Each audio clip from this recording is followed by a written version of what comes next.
오늘은 여러분들도 잘 아시다시피 현충일입니다. 나라를 위해서 목숨을 바치신 분들을 기억하면서 감사드리는 날입니다. 우리가 기억할 것들이 참 많이 있지만 특별히 나라를 위해서 헌신하신 분들은 늘 기억하고 사는 것이 같이 사는 입장에서 또 후손들의 입장에서 마땅히 해야 할 우리의 의무이자 책임이라고 생각이 듭니다. 여러분들 혹시 영화 가운데 이런 장면을 기억할지 모르겠어요. 임진왜란 전쟁 중에 한 영화인 명량이라는 영화를 보면 아주 큰 전쟁을 치르죠. 그리고 어렵게 정말 극적으로 승리를 쟁취하고 이제 왜냐면 도망가고 난 다음에 대비태에서 군인들이 얘기하는 얘기가 나옵니다. 그때 여러 말들 가운데 한마디 이런 말이 나오죠. 만일 후손들이 이 날을 기억하지도 않는다면 그 후손들은 어떤 사람들이라고요? 호로 자식들이라고 그렇게 영화가 나와요. 기억하지 못하니까 나쁜 놈들이다 하는 얘기를 그 영화에서 얘기가 나옵니다. 진짜 그렇게 말했을 거라고 봅니다. 저는 그게 아무리 그거를 꾸몄지만 꼭 기억해 줘야 됩니다. 그분들의 희생이 없었다고 한다면 우리는 어떤 날들 맞이하고 있는지 모릅니다. 아마 일본에 복속되어서 우리는 없었을 수도 있습니다. 정말 감사해야 될 일이라고 생각이 듭니다.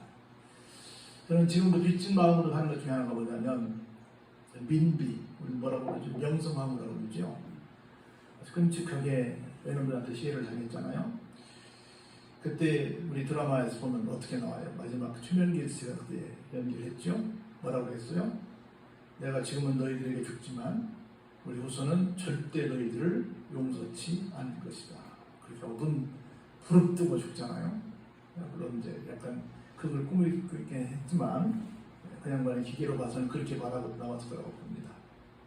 그런데 정말 그 일이 지난 후에 한참 세월이 흘렀는데 우리는 얼마나 기억하고 사는지, 얼마나 정말 그 아픔을 나의 아픔도 알고 뭔가 좀 그에 대한 뭘 해보려고 하는지, 얼마나 또 수많은 눈물을 우리 특별히 정신대에 끌려갔던 할머니들이 눈물을 많이 흘렸는지 모릅니다.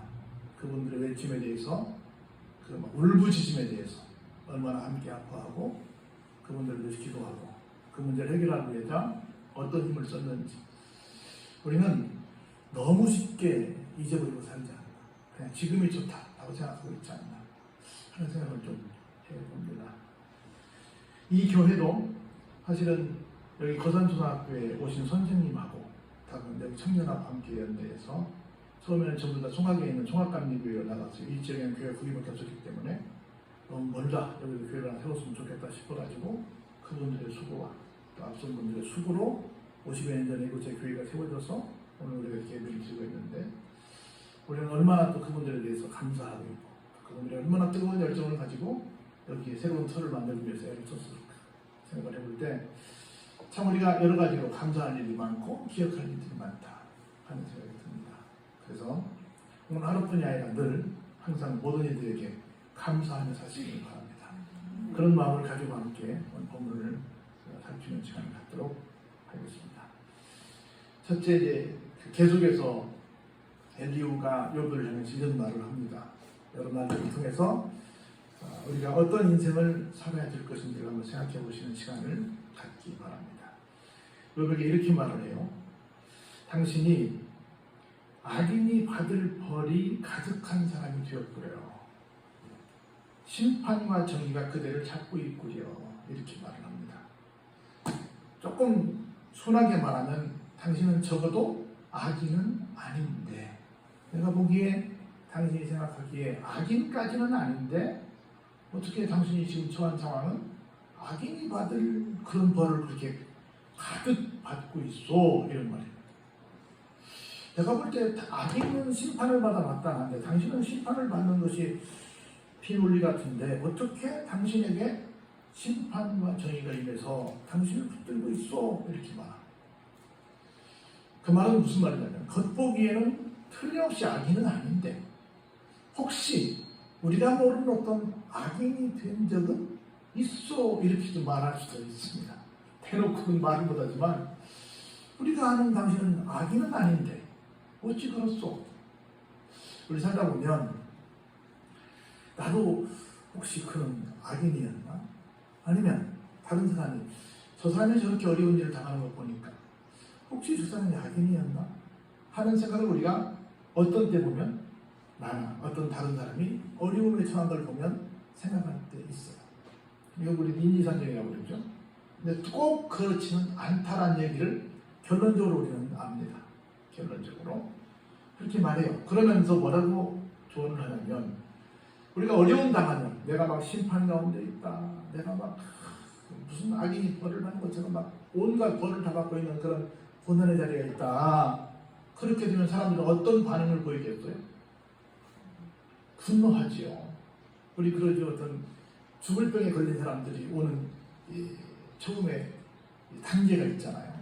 처음에 난 아니야. 내가 그럴 리가 없어. 그걸 인정하지 않죠. 그래 뭐라 그래요? 분노하죠. 왜 하필 나야? 내가 뭐 잘못했다고 했죠. 그래서 5단계가 있어요. 마지막에는 뭐예요? 타협을 합니다. 그렇게 하는 것처럼 사람이 굉장히 내가 왜 이래? 할 때는 뭐 하게 돼요? 분노하게 됩니다. 그렇게 살면서 뭐 하지 않도록 조심해야 돼요? 분노하지 않도록 조심해야 돼요. 왜 이런 일이 생겼을까? 왜 저 사람이 저런 말을 하지? 라고 물론 당연히 딱 그 일이 생기고 딱 그 말을 들으면 사람이 감정을 가진 동물이라 당연히 분노하게 되겠죠. 그런데 좀 한 번 더 생각해보고 우리 뭐 차버림자 세 번이면 뭐도 이겨낼 수 있어요? 사람 죽일 일도 견딜 수 있다고 그러잖아요. 그러니까 분노를 조심하는 것이 참 중요하다. 두 번째는 많은 뇌물이 그대를 그릇된 길로 가게 하니까 조심하라. 뇌물을 쓴다는 건 뭔 말이에요? 정상적인 방법으로 문제를 해결하는 것이 아니라 비정상적인 방법으로 문제를 해결해 보고자 하는 어떤 접근을 말한다라는 것입니다. 그러니까 어떤 문제가 나를 엄습하고 있을 때 두 가지라는 거야. 뭐라? 첫 번째는 분노하지 말고 두 번째는 비정상적인 방법으로 해결하려고 하지 마라 라는 얘기를 하고 있습니다. 만일 네가 분노하면서 또 비정상적인 방법을 채택하려고 하면서 네가 막 부르짖어 원망하고 막 그래요. 여기 부르짖으면 기도가 아니에요. 막 탄식하는 거예요.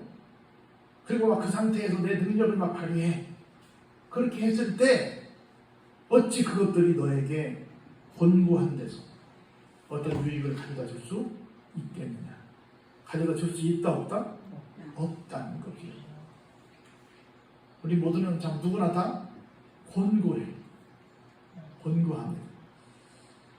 어저께도 어떤 분이 잘하는 지인인데 우리 버스킹 하면서 우울증 척도를 검사했는데 잘하는 분이 우리도 다 스텝인데 스텝 나도 한번 해볼래 하고 앉았는데 9가지를 묻는데 마지막이 뭐냐면 혹여나 한 번이라도 죽고 싶다는 생각을 해본 적이 있습니까? 라고 하는 게 마지막 질문이거든요.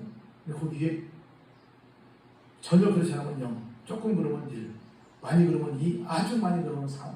그래서 4가지 중에 하나 선택하는데 1에다 체크했어요.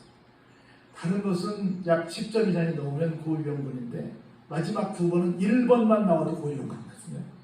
그래서 난리가 났어. 왜 이런 생각하는데? 그랬더니 여러 가지 말을 했어요. 그래서 얘기를 길게 해보겠습니다만은 자기는 그게 긍정적인 차원에서의 말이라고 생각했어요. 지금 설명을 다 할 수 없는데 긍정적일 수는 없다. 어떤 경우에도 그런 생각은 긍정적일 수 없다는 말을 했는데 다음에 또 얘기 좀 해봐야 됩니다. 그럼 우리가 누구나 다 겉보기에는 굉장히 해피한 것처럼 보였어요. 그런데 참 그 속에 곤고함이 있었는데 그걸 한두 번이 아니에요. 종종 그랬대. 그러면서 하는 말이 다들 그렇게 사는 거 아니에요? 안 그런데요? 그랬더니 자기는 많이 그랬고 다들 자기처럼 남들도 종종 죽고 싶은 생각을 갖고 있는 줄로 알아서 자기는 그게 문제가 아닌 거로 생각했대. 나만 그런 게 아니라 주변 사람들이 다 그렇다고 생각했대. 어떻게 상담가 선생님 그렇습니까? 그렇게 생각했다고 그러더라고.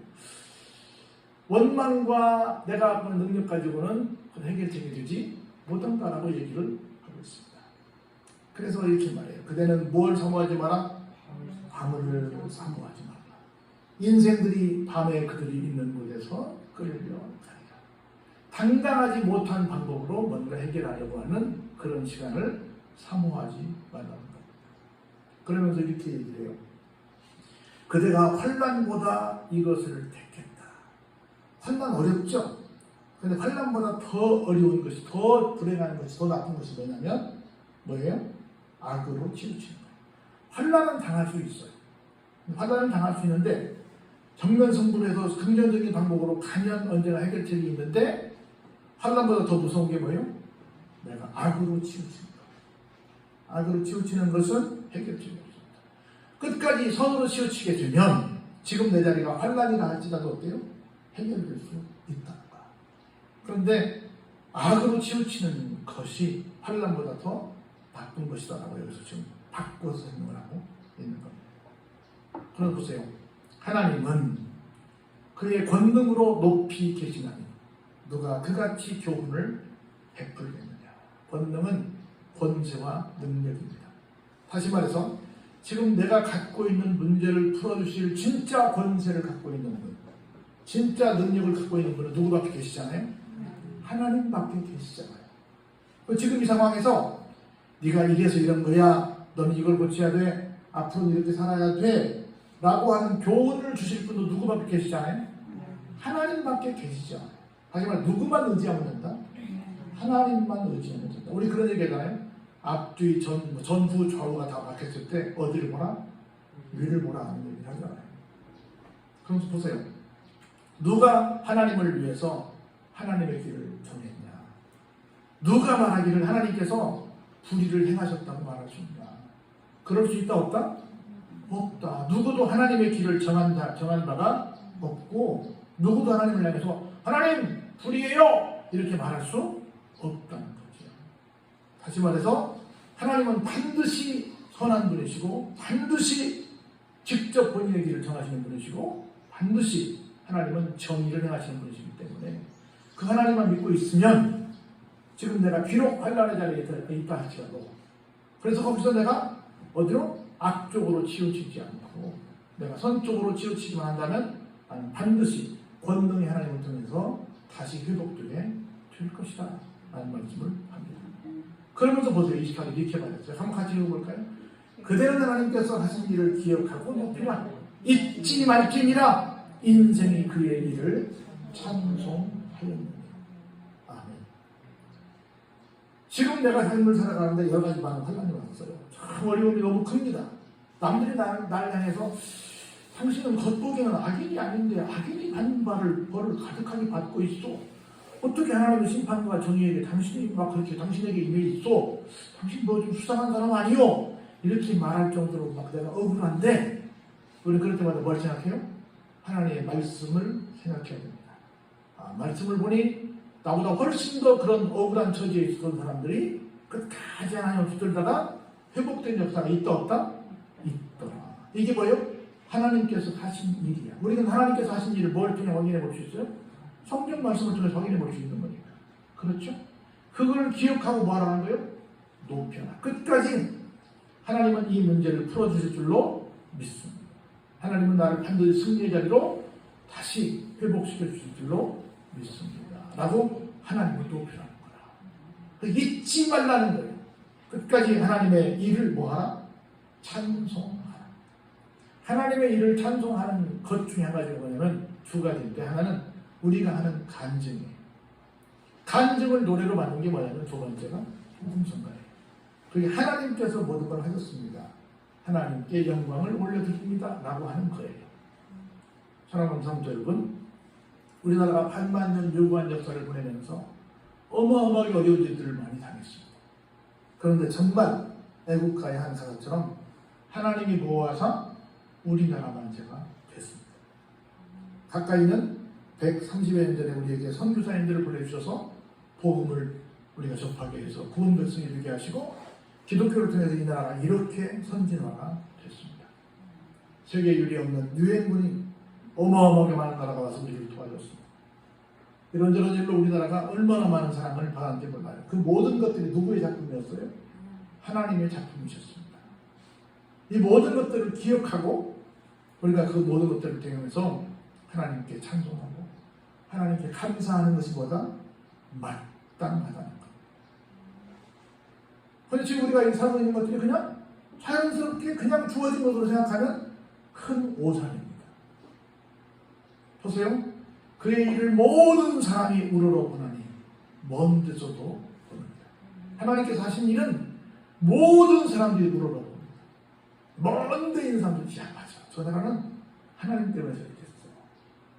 하나님 덕이야. 라고 모든 사람들이 인정하게 된다는 겁니다. 왜냐하면 하나님은 어떤 분이시라고요?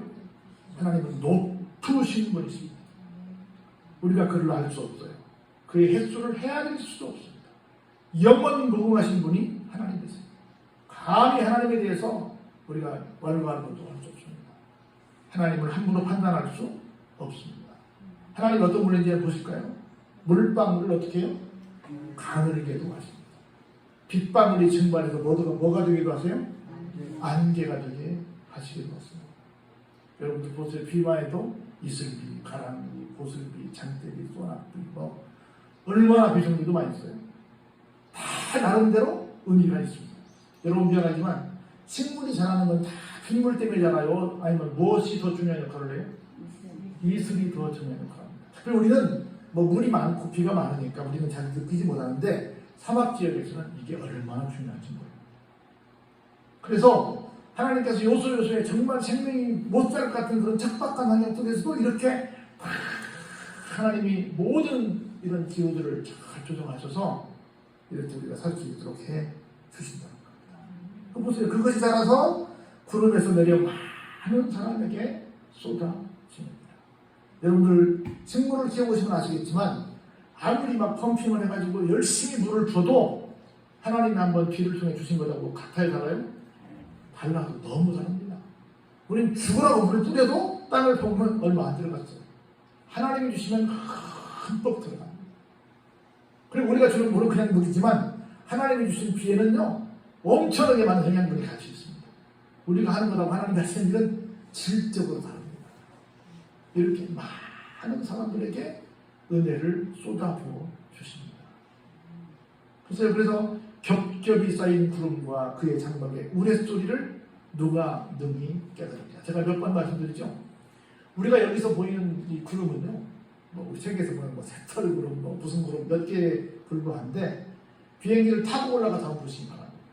비행기 위에 있는 그 어마어마한 구름과 빽빽해서 밑에가 전혀 보이지 않는 완벽하게 구름으로 전체 비행기 가는 그곳을 다 덮어놓으면서 들어보세요.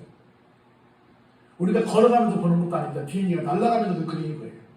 그런데 얼마나 많은 이 비행기가 가만히 그냥 공중에 떠 있는 것처럼 보여요. 근데 그 비행기는 몇 킬로 정도 달리는 줄 아세요? 빠를 때는 시속 1000km를 달립니다. 보통 시속 800, 900km를 달려요. 이따가 여기서 여쭤보세요. 시속 800km, 900km가 얼마나 빠른지. 그런데 그렇게 달리는데도 한참 동안 빽빽한 구름 쪽에 비행기가 있어요. 마치 그 구름 쪽에 그냥 비행기가 서 있는 것처럼 어마어마한 구름들이 거기에 있다는 거예요. 그걸 누가 측량하고 누가 그걸 헤아릴 수 있겠어요? 하나님. 보세요. 보라 그가 번갯불을 자기의 사면에 펼치시며 바다 밑까지 비치시며. 네? 여러분 생각해 보세요. 번갯불이 번쩍번쩍하면 이따가 나오겠지만 여전히 나오겠지만 번갯불이 여러 가지 일들을 하는데 그 중에 한 가지가 뭐냐면 여기 공중에는 어마어마하게 많은 세균들이 있다네요.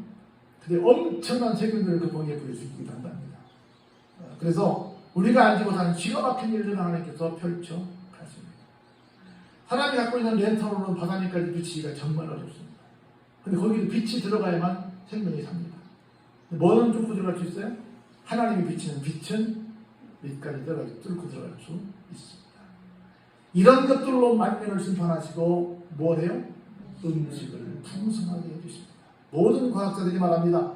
21세기의 식량 창고는 어디라고요? 바다라고. 이제는 바다가 우리의 식량 창고가 될 것입니다. 보세요. 그가 번갯불을 손바닥 안에 넣으셨습니다. 그가 번갯불을 명령하사 어디를 쳤어요? 관역을 치셨다. 이 말씀이 굉장히 재밌고 무섭더라고요. 옛날에 우리 여러분들이 욕할 때 그런 말씀 했잖아요. 저런 뭐 맞을로? 저런 했잖아요. 벼락이 우연히 맞는 것이 아니라 여기 보니까 어때요? 하나님이 관역으로 저는 벼락치기같이 해가지고 쳤다는 거예요. 얼마나 무서워요. 번갯불을 명령하사 관역을 치시더라. 관역은 뭐예요? 화살 쏠 때 맞는 그 타겟이에요. 그냥 우연히 맞은 것이 아니라 하나님께서 정해서 그놈 벼락 쳐라! 그 나무 벼락 쳐라! 해서 벼락을 쳤다는 거예요. 얼마나 무서워요. 보세요. 그의 우레가 전둥번개가 다가오는 풍우를 알려주니 가축들도 그 다가옴을 어때요? 알게 된다. 전둥번개가 치고 막 벼락이 치고 막 하면 우리 뭘 생각해요? 야, 비가 오려나 봐. 근데 얼마큼 오려나 봐? 많이 오려나 봐. 장마가 오려나 봐. 이걸 우리가 알아요, 몰라요? 알죠. 큰 바람이 오려나 봐. 큰 비가 오려나 봐. 풍우, 바람과 비란 말이죠? 안단 말이에요. 이건 누구도 알아요? 가축들이 알아. 그래서 막 지진이 날아오고 막 홍수가 날아오면 뭐예요? 피하잖아요, 짐승들이. 근데 이 말은 뭐예요? 누구만 몰라? 만물의 영장이라고 하는 사람만 모른다. 그래서 빨리 알아서 하나님의 뜻이 뭔지를 찾아서 그쪽으로 가야 되는데 그걸 모르고 그냥 살고 있다는 얘기입니다. 잘못됐던 얘기가 있는 거죠. 그래서 오늘 이 말씀을 통해서 우리가 뭘 깨달아요? 뭘 기억할 것입니까? 하나님께서 나의 길을 정하십니다. 하나님께서 모든 것들을 결정하시는 권능의 신이시기 때문에 우리가 비록 오늘 환난의 자리에 있다 할지라도 반드시 우리를 회복시켜 주십니다. 뭐만 하면 내가 악으로 치우치지 않고 선으로 치우쳐 있으며 내가 내 방법으로 문제를 해결하려고 하지 않고 하나님의 방법으로 해결하려고 한다면 하나님께서 반드시 모든 것을 정하시는 분이시기 때문에 우리를 기가 막힌 은혜의 자리로 인도하시게 될 것이다. 할렐루야. 우리나라가 그걸 증명합니다. 얼마나 많은 어려움들이 있었습니까? 그런데 하나님께서 우리를 보호하시니 이렇게 우리가 꿋꿋이 서 있고 세계 10대 그런 랭킹에 들어간 엄청난 나라가 되어 있지 않습니까? 누가 하시면 되십니까? 하나님이 하시면 되십니다. 할렐루야. 여러분들이 모든 하고자 하는 일도 누가 정하시고 누가 하시면?